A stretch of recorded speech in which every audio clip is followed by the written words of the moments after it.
Hey guys, what's up? Welcome back to GTA Robot. Here are Grand Theft Auto, 10 hidden details on Liberty, Vice, and San Andreas only real fans know about. Number 10 hidden connections. Young Malay, the voice actor of CJ in San Andreas, is a cousin of Sean Fonteno, the voice actor for Franklin from GTA 5. Sean Fonteno also played a random member of CJ's gang, Tarnell, in the Grove Street families. This connection makes a lot of sense considering both actors, artists, performers, or whatever you want to call them, came from the San Andreas universe when Sean got part for the Franklin. That must have been a cool upgrade for him. Number 9, YMC Auto. Rockstar certainly loves their happy jokes. They used at least, but going back to these 3 games now I realize they've matured a lot. Not completely, of course, but anyways, let's get to the fact that I was alluding to in the beginning.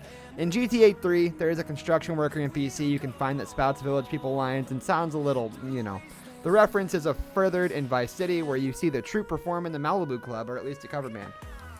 Number 8, thank you very much. In Vice City, the name of the taxi companies is Kaufman Cab, which is a reference to Andy Kaufman. He's a pretty controversial comedian for reasons too long to get into now, but here's the relevant part. In one of his more normal roles, he played Latka Gravas on the TV show Taxi. That show is also big for giving Danny DeVito and Christopher Lloyd their big breaks, and now look at him. Number 7, 3 is better than 1. In an interview with Jacques Atto, a French gaming publication after the release of GTA 5, it was revealed that the idea for multiple protagonists was taken from a scrapped idea for San Andreas. This makes a lot of sense if you think about it. The game did have a big emphasis on gangs. You could even fight in turf wars, which was my favorite side activity, even though it was annoying having to go back and forth and reclaim territories. Number 6, Edge of the World. Another neat trick you can perform with the Dodo in GTA 3 involves even more skill than finding the Ghost Island town, or whatever you want to call it. Anyways, if you literally fly to the edge of the map and look down on your minimap, you start to see developer names appear. You can't see them in-game, just on the minimap, so it's a bit hard to read, but it's still a cool secret nevertheless. Number 5, Ghost Babel. GTA 3 isn't the only game in the series to have ghost artifacts. In Vice City, you can see an airport control tower in the distance, which is clear as the day with the Pablo Escobar International Airport. However, once you travel closer, it will disappear. It's another piece of the game that was planned, scrapped, but a glitch in the code causes it to appear from certain distances. Here's the strange part. It's also in the PSP sequel, Vice City Stories. Guys, clean up your mistakes. Number 4, Hot Coffee. The hot coffee incident might be the most infamous controversy in Grand Theft Auto history. For those that don't know, San Andreas was planned to have a lot more, let's say, explicit content when it came to dating. It was scrapped, but still remained in the code. Well, a modder found the content and released a patch online to let players access it. This caused a bit of ruckus from concerned parties that made Rockstar recall the game from stores. So if you have an early copy, it might be worth something. Number 3, before Twitter, there was GTA 3 was a trendsetter in many regards. Not just in gaming, like popularizing the intense sandbox action game that spawned many clones. You could also credit GTA 3 for creating Twitter, sort of.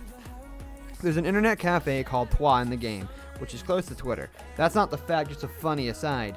So the only way to access the cafe is by breaking through the glass windows. No door? Weird. If you make it in, you can see people playing the first 2 games in the franchise.